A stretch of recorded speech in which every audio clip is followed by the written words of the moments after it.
సికింద్రాబాద్లోని బోయిన్పల్లిలో కాల్పులు కలకలం సృష్టించాయి. మల్లికార్జున్ నగర్లో కాంగ్రెస్ నేత యాదగిరిపై డొక్కల బాబు రాజు కాల్పులు జరిపారు. యాదగిరి ఇంట్లోకి వెళ్లి మరీ కాల్పులు జరిపారు. దుండగుల కాల్పులతో యాదగిరి ఇంట్లోంచి బయటకు వచ్చాడు. అయినా దుండగులు ఆయన్ను వెంబడించి కాల్పులు జరిపారు. బుల్లెట్ గాయాలతోనే కాల్పులు జరిపిన వారిని ప్రతిఘటించాడు యాదగిరి. వారి నుంచి తప్పించుకునే ప్రయత్నం కూడా చేశాడు. తిరిగి ఇంట్లోకి పరిగెత్తాడు.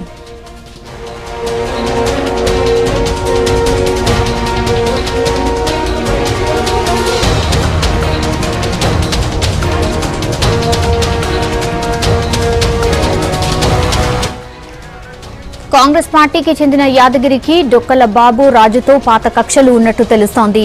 ఈ కారణంగానే వారు యాదగిరిపై కాల్పులు జరిపినట్టు పోలీసులు చెప్తున్నారు. దుండగులు మొత్తం 6 రౌండ్లు కాల్పులు జరిపారు. బుల్లెట్లు తోడు ఛాతీపై భాగం నుంచి దూసుకు వెళ్లడంతో యాదగిరికి ప్రాణాపాయం తప్పింది. యాదగిరి ప్రస్తుతం సికింద్రాబాద్ సన్షైన్ హాస్పిటల్లో ట్రీట్మెంట్ తీసుకుంటున్నాడు. కాల్పులు జరిపిన ప్రాంతాల్లో నగర police commissioner Mahender Reddy, north zone DCP Sumathi పరిశీలించారు.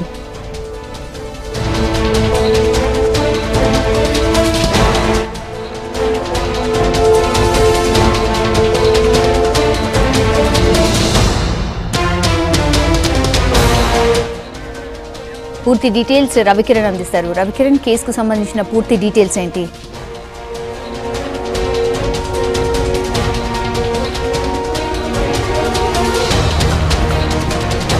కలకలం సృష్టించింది. ఈ రోజు ఉదయం 11 గంటల ప్రాంతంలో హైదరాబాద్ బోయిన్పల్లిలోని 2 దుండగులు యాదగిరి అనే కాంగ్రెస్ కార్యకర్త మీద కాల్పులు జరిగిన ఘటన చోటు చేసుకుంది. ఈ ఘటన స్థానిక కలకలం రేపింది. ప్రస్తుతం ఎవరైతే 2 దుండగులు ఉన్నారో యాదగిరి అతని చేతిలో కాల్పులకు గురయ్యాడు. ప్రస్తుతం అతని పరిస్థితి అంటే కాల్పులకు ఒక బుల్లెట్ అతని శరీరంలోకి దూసుకెళ్లడంతో అతన్ని చికిత్స కోసం పోలీసులు సన్షైన్ సికింద్రాబాద్లోని సన్షైన్ హాస్పిటల్ తీసుకొచ్చారు. ప్రస్తుతం అతనికి ఒక బుల్లెట్ కాలు తగిలి అక్కడి నుంచి పై వరకు ఛాతీ వరకు కూడా రాసుకెళ్ళినట్టుగా డాక్టర్లు గుర్తించి చికిత్స కూడా అందిస్తున్నారు. ప్రస్తుతం అతని పరిస్థితి ఆరోగ్య పరిస్థితి కూడా నిలకడగా ఉన్నట్టుగా పోలీసులు గుర్తించి డాక్టర్లు ఉన్నట్టు చెప్తున్నారు. మొత్తానికైతే ఈ కాల్పుల ఘటన సంబంధించి అతనితో పాటు కలిసి బిజినెస్ చేస్తున్న వాళ్ళే ఈ కాల్పుల ఘటన పాల్పడగా పోలీసులు గుర్తించారు.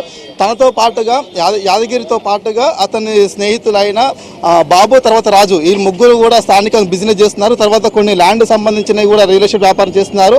ఈ ల్యాండ్ సంబంధించిన రియల్ ఎస్టేట్ వ్యాపారం తర్వాత బిజినెస్ చేస్తున్న క్రమంలో లావాదేవీలకు సంబంధించి ఇలా ముగ్గురు విషయంలో కొన్ని గొడవలు జరిగినట్టుగా తెలుస్తుంది. దానిలో భాగంగా ఎప్పుడైనా సరే సెటిల్మెంట్లకు అంటే ఏదైతే లావాదేవీలకు సంబంధించి విషయం గొడవలు జరిగినాయో వాటి మాట్లాడుకునేందుకు చాలాసార్లు వీళ్ళు ముగ్గురు ప్రయత్నించారు. దీంతో ఈ ఎవరైతే రాజు తర్వాత బాబు ఈ యాదగిరికి ముగ్గురికి ఎప్పుడు మనస్పర్ధాలు జరుగుతున్నాయి, వివాదాలు జరుగుతున్నాయి.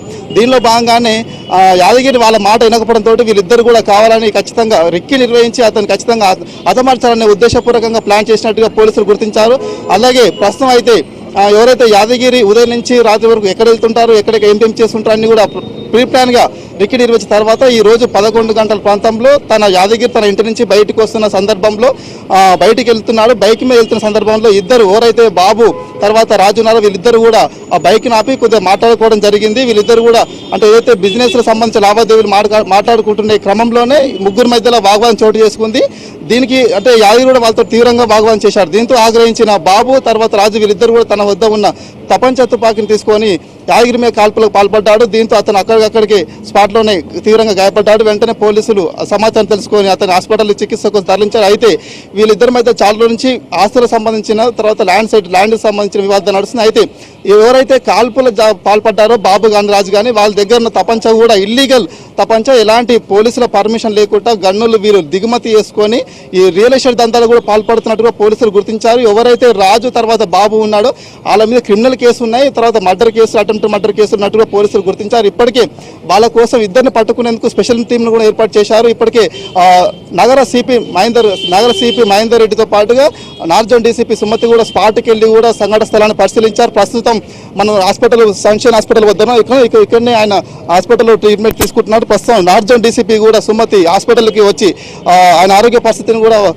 తెలుసుకునే ప్రయత్నం చేస్తున్నారు. మరి అలాగే అంటే ఏ టైంలో అంటే ఎప్పటి నుంచి వీళ్ళకు పరిచయాలు ఉన్నాయి, తర్వాత ఎప్పటి నుంచి బిజినెస్ చేస్తున్నారు, ఈ ఘటనకు ఏ విధంగా చోటు చేస్తుందని సంబంధించి కూడా నార్త్ జోన్ డీసీపీ బాధితుడు యాదగిరి నుంచి కూడా స్టేట్మెంట్ తీసుకునే ప్రయత్నం చేస్తున్నారు. మొత్తానికి అయితే ఈ కాల్పుల ఘటన స్థానికంగా కలకలం రేపింది. తర్వాత ఇటీవల ఏదైతే ఎదురు కాల్పులు జరిగిన ఘటన ఉందో ఆ ఘటన స్థానాన్ని హైదరాబాద్లో కలపల ఘటన మరో ముందుకే తాజాగా మరోసారి పోలీసుల అంటే ఏదైతే దుండగులు ఉన్నారో తుపాకులు తీసుకొని కాల్పులో పాల్పడుతున్న ఘటనలు చాలా నగరంలో పెరిగిపోతున్నాయి. నిన్న ఒక ఘటన కూడా నగర శివార్లో కాల్పుల ఘటన చోటు చేసుకుంది.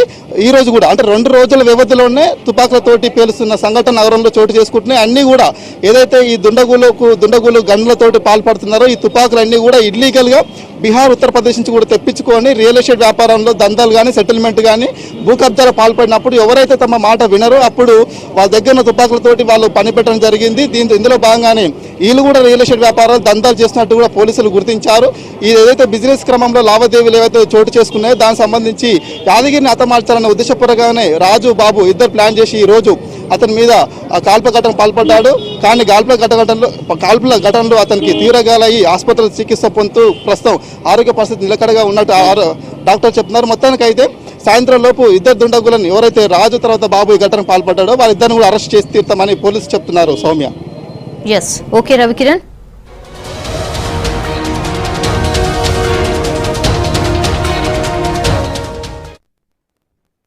యాదగిరి అని సోషల్ వర్కరు, తర్వాత రాజకీయంగా కూడా అన్ని పార్టీల అతీతంగా అందరితోటి స్నేహభావకంగా ఉంటాడు. కానీ పరిస్థితుల బట్టి గతంలో టికెట్ ఇవ్వనందువల్ల కాంగ్రెస్ పార్టీ నుండి పోటీ చేయడం జరిగింది వాళ్ళ అమ్మాయి.